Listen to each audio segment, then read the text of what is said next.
Since the dawn of civilization, human beings have been faced with tough choices. Over time, we got pretty good at choosing what's right for us as individuals. But what happens when we try to make choices that concern all of us?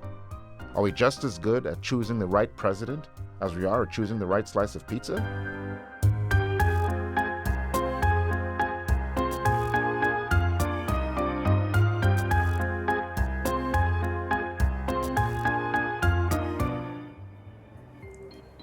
This is a story of a CUNY graduate who became a Nobel Laureate and the development of social choice theory.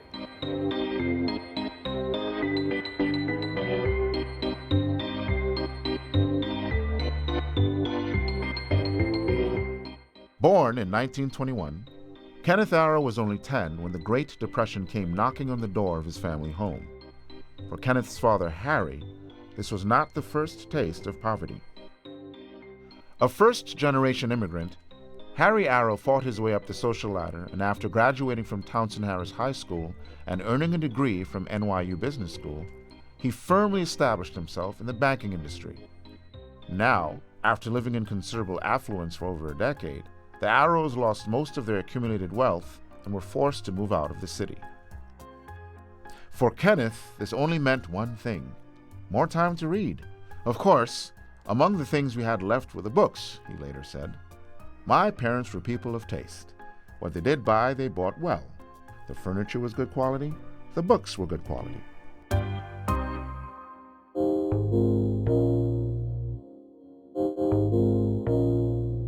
Like his father, Kenneth attended Townsend Harris High School and after graduating, enrolled in the neighboring City College of New York. The only tuition-free institution of higher education in New York, the poor man's Harvard, as it was fondly known at the time, was a safe haven for the children of the Depression era. Despite the circumstances, the student body became one of the most successful and most productive generations in the history of education. Studying along with future Nobel laureates such as Julian Schwinger and Herbert Hauptman, and under the mentorship of Emil Post and Alfred Tarski, Kenneth developed a strong passion for formal logic and mathematics. After graduating from the City College in 1940, Kenneth decided to pursue a master's degree in mathematics at Columbia University, a choice of studies his father did not expect.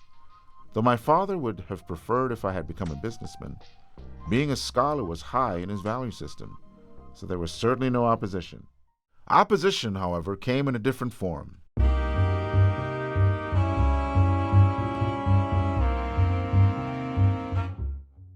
Faced with the outbreak of World War II, Kenneth made another fateful choice and decided to enlist.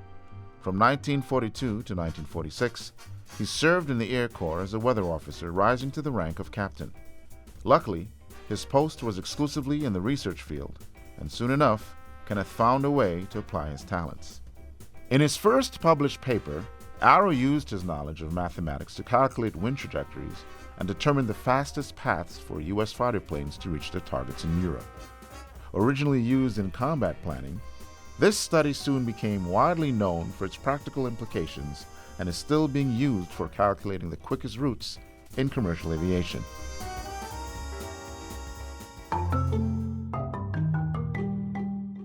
After the war, Kenneth once again chose mathematics. But facing financial struggles, he accepted the offer for a fellowship in economics instead. I was essentially bought into economics, he later said. More than just the study of commerce and finance, economics can also look more broadly at the behaviors and choices of individuals or groups within a shared system of resources. During the next couple of years spent at Columbia, Arrow started developing a keen interest in this side of economics.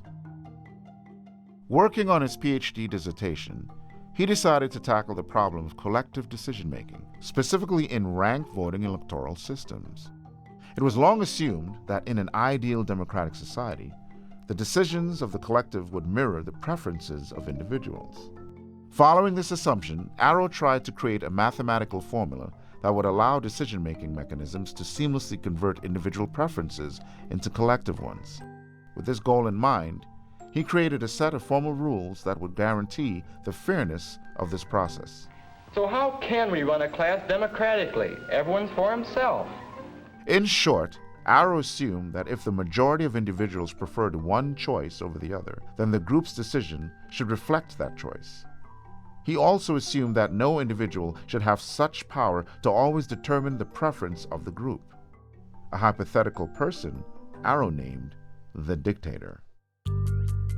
Well, you guessed it. After applying these fairness criteria into different types of ranked voting systems, Kenneth realized that none of the ranked voting systems could translate the vote of the people into the will of the people without breaking one of them. This unexpected result came to be known as Arrow's impossibility theorem. And the trouble was, its theoretical implications seemed to go far beyond the question of ranked voting systems. The impossibility of translating individual preferences into collective ones meant that many decision-making mechanisms in democratic societies had an inner flaw. Even worse, on a purely theoretical level, most of them couldn't exclude the existence of the dictator, an individual, or group of them whose preferences dictated the choices of everyone else. Luckily, the practical consequences of the theory remained debatable, or as Arrow would later put it, most systems are not going to work badly all the time. All I proved is that all can work badly at times. Despite his modesty, Kenneth's theorem proved impossibly fertile. It opened a completely new field of social research called the social choice theory. Its implications led to numerous debates in the scientific community and heralded major improvements across disciplines. From electoral systems to welfare economics, from public policies to corporate bargaining, it seemed that there was no area of research where Arrow's theorem couldn't be applied. His next major contribution came in the late 1950s. Building on the long-standing belief in the self-regulating nature of market economies, Arrow set out to find mathematical equations that would explain the complex relationship between supply and demand. To everyone's surprise, his effort ended up in a mathematical proof of general equilibrium theory, a theory that the interplay between supply and demand in competing markets results in overall economic equilibrium and, in the long run, benefits societies. And just like that, in one stroke, Arrow caught the invisible hand of the market and turned it into a mathematical formula. Arrow spent the rest of his career teaching at Stanford and Harvard. Known for his many interests, he continued to translate common-sense concepts into elegant mathematical formulas. His contributions to risk analysis, financial investments, and corporate finances made him part of the investment management pantheon. Yet, his contribution to social choice theory, along with his long-lasting interest in healthcare policy and welfare theory, showed the side of his character that tried to find equilibrium far beyond the market economy. A paradoxical combination that started with his bachelor's degree in social science and mathematics from the City College of New York, and, in his own words, remained prognostic of his interests until the end of his life. In 1972, Kenneth Arrow received the Nobel Prize in Economics for his pioneering contributions to general economic equilibrium theory and welfare theory. So, the next time you're faced with tough choices, try to remember, having so many of them may not necessarily be a bad thing.